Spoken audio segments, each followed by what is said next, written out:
Welcome to Guide Guru. We hope this video helps. You're starting now?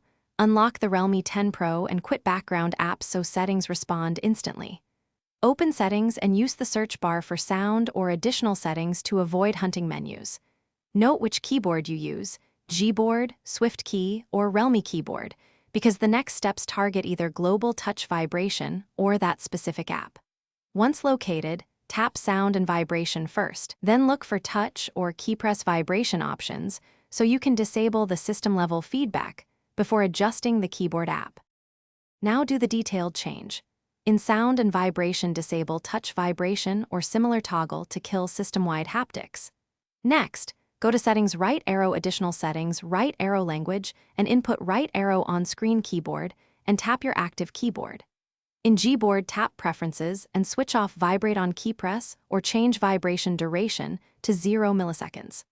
For SwiftKey, use typing right arrow keys and turn off key press vibration. For Realme keyboard, find haptics or sound and vibration and disable key press vibration.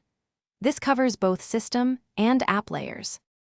Finish by restarting the phone to ensure changes take effect, then open Messages and type to confirm vibration stopped.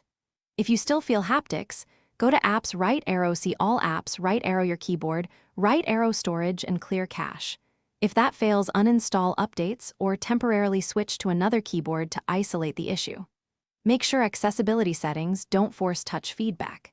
If nothing works, toggle the global vibration profile off briefly and back on, then repeat keyboard setting changes. This resolves stubborn.